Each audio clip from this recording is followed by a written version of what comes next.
What it basically means is to change the perception of reality of every American to such an extent that despite of the abundance of information. Stop scrolling. A former KGB agent laid out the exact playbook for taking down a nation from the inside, and you're living through it right now. No one is able to come to sensible conclusions in the interests of defending themselves, their families, their community, and their country. It's a great brainwashing process which goes very slow, and it's divided in 4 basic stages. The first one being demoralization. It takes from 15 to 20 years to demoralize a nation. Why that many years? Because this is the minimum number of years. Wait, did you catch that?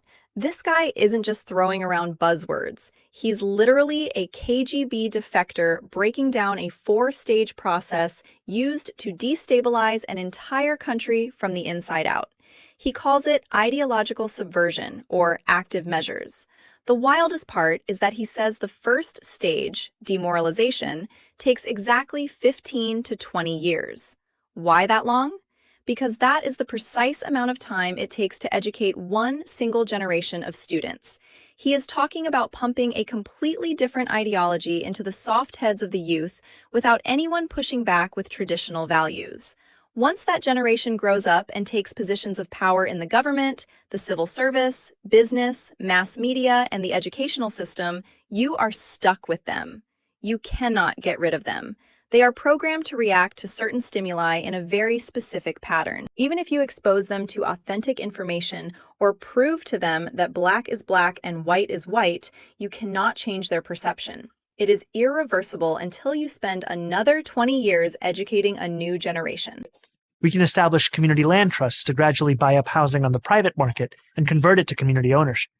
We can give tenants a right of first refusal to buy out their landlords when buildings go up for sale. And we can fully commit to a new era of social housing, ending subsidies for luxury housing development and using our wealth to build beautiful, high-quality social housing projects that offer good. Look at the graphics playing in the background here. This isn't some abstract theory. They are fully animating their blueprint for the housing market. The strategy being laid out is a slow, methodical takeover of private property. They want to utilize community land trusts to gradually buy up housing on the open market, but they aren't stopping there.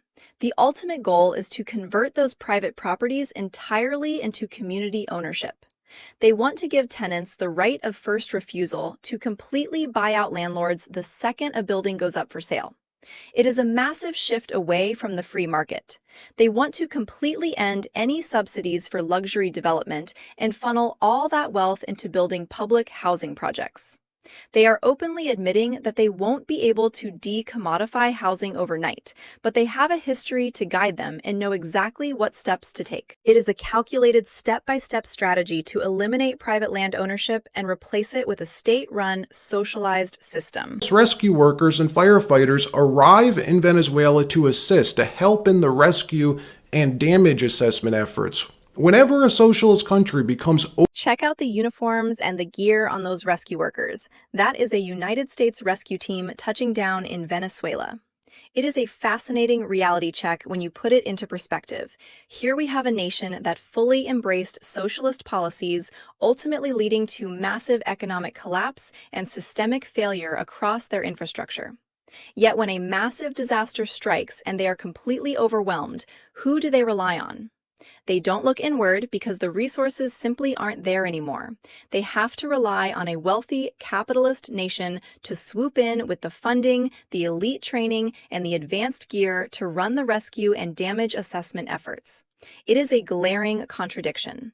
The system they oppose is the exact same system that produces the excess wealth and capability required to save them when their own centralized government cannot handle the crisis. It really makes you question the stability of entirely state-run economies when they inevitably face a breaking point. Better. And these candidates, Brad, Daria Lisa, Claire, they ran campaigns that spoke to working people and that said life in the nation's most expensive city need not be this way any longer. Notice the energy in that room and the people standing up there with their hands raised. These aren't just fringe activists shouting into the void. These are individuals who successfully ran campaigns and won. They just knocked off 2 Democratic incumbent members of Congress. That is a massive shift in the political landscape of New York. They are running on a platform that explicitly speaks to working people, tapping into the very real financial struggles everyone is feeling right now. Rent is too high, groceries are completely unaffordable, and childcare is draining whatever money is left. Instead of just explaining why things are tough, this group is offering a radical alternative vision for how to restructure life in one of the most expensive cities on the planet. They are positioning themselves as the new wave of leadership, not just locally, but aiming to take this fight all the way to Washington, D.C.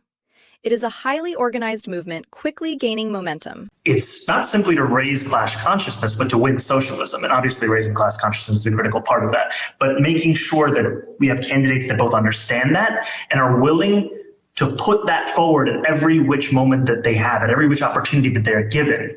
We have to continue to elect more socialists, and we have to ensure. Take a close look at the guy speaking here. He is making his agenda crystal clear, and there is zero ambiguity about his end goals. He explicitly states that the purpose of his political project is not just to raise class consciousness among the public. While he admits that making people aware of class divides is a critical first step, the ultimate objective is to win socialism outright. He wants candidates who fully understand that mission and are willing to push it forward at every single opportunity they get. There is no compromising or hiding behind moderate talking points. He is demanding that his movement be entirely unapologetic about their socialist beliefs. They are pushing for massive structural changes, openly supporting movements like BDS, and driving toward the ultimate goal of seizing the means of production. It is a bold, aggressive strategy that completely throws out the traditional political playbook and aims for a total economic overhaul. You're turning 35 soon, right? In a few months, yes. So you now hit one of the constitutional requirements to run for president. But there's another one that says you have to be a natural-born citizen. You were not born here. Yes. But do you think that's something that should be changed in the Constitution? It would take an amendment, but do you think that we should? Did you catch what he just casually brushed off? The interviewer brings up the fact that he was not born in the United States and is therefore constitutionally ineligible to run for president. His response is basically to just laugh it off and say, the Constitution looks good the way it is. But the underlying push from his political allies is to actually amend the Constitution to allow foreign-born citizens to run for the highest office in the land. Think about the gravity of that for a second. We have had these foundational rules in place for centuries to protect the integrity of the executive branch. Now, because a specific candidate has gained a little bit of momentum in local politics, there is a serious conversation happening on major news networks about changing the core rules of the country just to accommodate him.